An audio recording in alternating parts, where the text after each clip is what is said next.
Olá, como vão? Sejam todos bem-vindos. No vídeo de hoje eu vou tratar de um dos temas prediletos aqui no canal, que é a liberdade de expressão.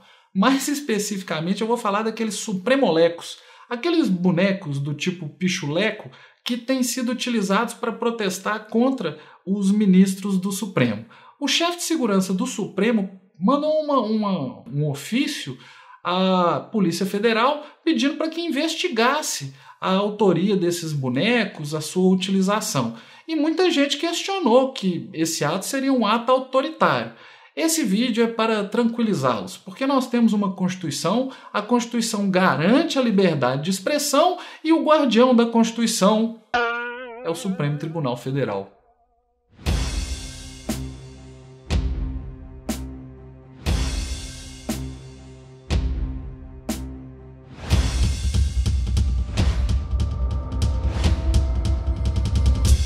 Pessoal, a história é a seguinte, vocês já devem ter visto aí os bonequinhos chamados supremolecos, são bonecos que representam autoridades que atuam no Supremo. Você tem um boneco do Lewandowski, você tem um boneco do Toffoli, você tem um boneco do Janot, e em face da utilização desses bonecos em protestos populares, o chefe de segurança do Supremo Tribunal Federal, ou seja, um funcionário do Supremo Tribunal Federal, enviou um ofício ao diretor-geral da Polícia Federal pedindo para que ele investigasse o que, no entendimento do chefe de segurança do Supremo, seria uma prática abusiva.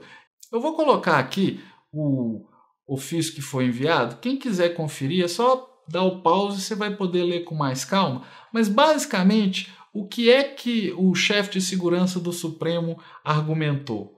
Primeiro, ele diz que essas práticas configurariam um abuso do direito de liberdade de expressão porque atacariam o poder judiciário. Quer dizer, não seria uma crítica específica a determinados sujeitos que atuam no poder judiciário. Além disso, ele diz que se esses atos forem reiterados, se esse protesto for reiterado, pode colocar em jogo o próprio funcionamento do poder judiciário. E, por fim, o ato atentaria contra a honra do chefe do poder judiciário, que é o ministro Lewandowski. Então, 3 pontos. Um desrespeito ao judiciário, um ato que pode inviabilizar o seu funcionamento se tornar reiterado, e um desrespeito à honra do chefe do Supremo. Então, sob esses 3 fundamentos, o chefe de segurança do Supremo Tribunal Federal, Murilo Rez, mandou esse ofício para que o diretor-geral da Polícia Federal tomasse as devidas providências. E o que eu penso disso? Primeiro, eu acho que esse pedido, por mais que tenha sido objeto de conhecimento do presidente do Supremo, ele não aparece com a assinatura do Lewandowski. Então, o ministro-presidente do Supremo Tribunal Federal não teria sido quem requisitou a tomada de providências, embora a gente possa imaginar que ele esteja por trás disso. Então, esse é o primeiro ponto. Dizendo isso, eu quero dizer o seguinte: a jurisprudência do Supremo até agora tem se posicionado no sentido de entender que essas manifestações são lícitas, cabíveis e admissíveis. Vamos desenvolver melhor esse raciocínio. Algumas pessoas me questionaram do seguinte modo: ué, Cláudio, há pouco tempo atrás o ministro Batman, quando o Joaquim Barbosa era o presidente do Supremo, o pessoal descia a ripa nele e não tinha problema nenhum. Por que agora, em relação ao Lewandowski, isso não é admitido? Veja, não era só o Joaquim Barbosa que era objeto de ridicularização, não. O próprio Lewandowski também.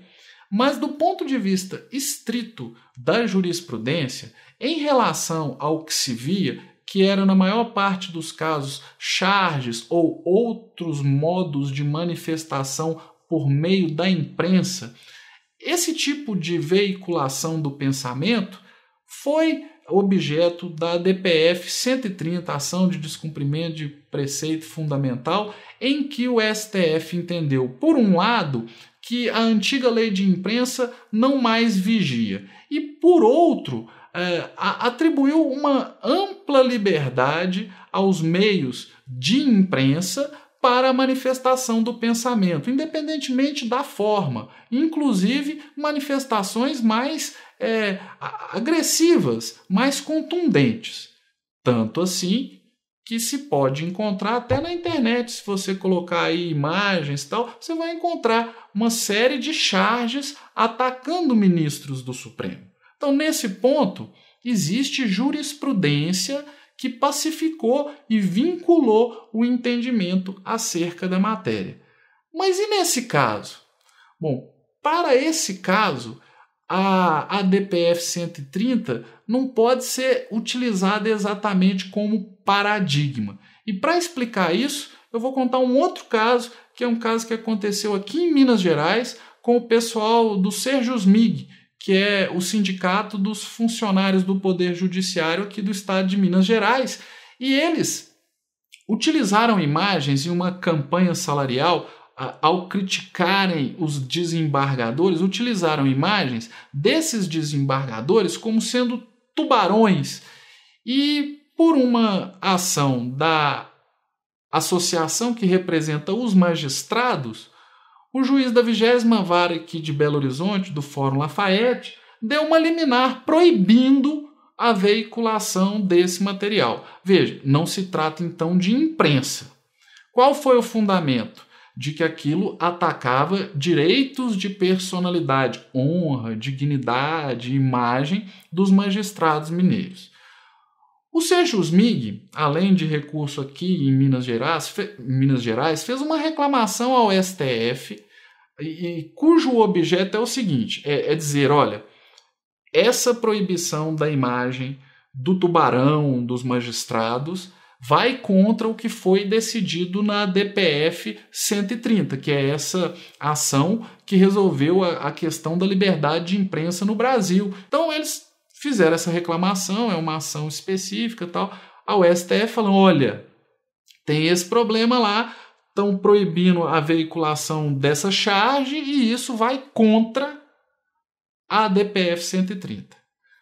O ministro Teori Zavascki foi o relator dessa reclamação. E o que ele entendeu, você pode até pensar assim, não, mas aí ele cerceou a liberdade de expressão. Não, olha só, o que ele entendeu foi que a DPF 130, por tratar de liberdade referente à imprensa jornalística, não tratava especificamente do uso dessas imagens no que tange à honra dos magistrados. Ou seja, a DPF trata de imprensa. Quando não é imprensa, quando é manifestação popular, o caso seria outro. Então, com base nisso, o ministro Teori Zavascki entendeu que a reclamação do sindicato dos servidores de Minas Gerais aqui não poderia prosperar. Só que quando ele disse isso, a própria ministra Carmen Lúcia questionou, falou, peraí, gente, o que é isso? Nós estamos discutindo um negócio, os caras fazem uma imagem e nós vamos simplesmente cercear, proibir? O ministro Teori Zavascki falou, não, eu não estou entrando no mérito. Eu só estou dizendo que a DPF 130 não trata do mesmo assunto. Então, esta reclamação não poderia prosperar, porque a reclamação serve para dizer o seguinte, isso que está acontecendo não respeita a DPF. E, no entender dele, isso que está acontecendo não tem nada a ver com a DPF.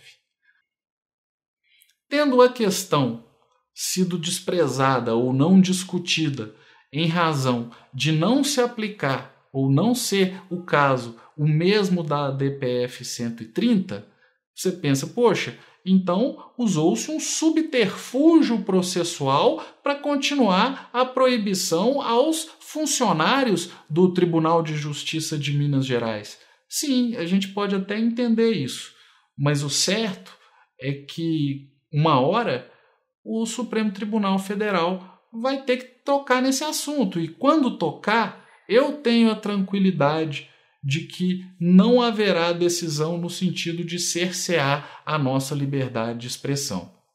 E eu, para tentar tranquilizá-los, quero mencionar o que foi dito pela ministra Carmen Lúcia ao ser elogiada pela decisão que proferiu na DPF 130 por oportunidade do julgamento da ação direta de inconstitucionalidade 4.451. Votei como votaria qualquer mineiro. Afinal, tratava-se lá, como cá, do direito à liberdade, exercida nos termos constitucionalmente previstos. E como disse Tancredo Neves, liberdade é o outro nome de Minas. Para quem honrou a bandeira mineira desde a mais tenra infância, a luta pela liberdade não é uma escolha, é um destino. Afinal, vivemos sob o signo da inscrição Libertas Quaesera Tamen. Nós, povos de Minas, estamos condenados a andar pela vida cuidando dessa luta, como quem anda pela paz. É o que fazemos, para honrar quem veio antes e garantir a honra de quem veio depois. É isso aí. Obrigado por assistir e até a próxima.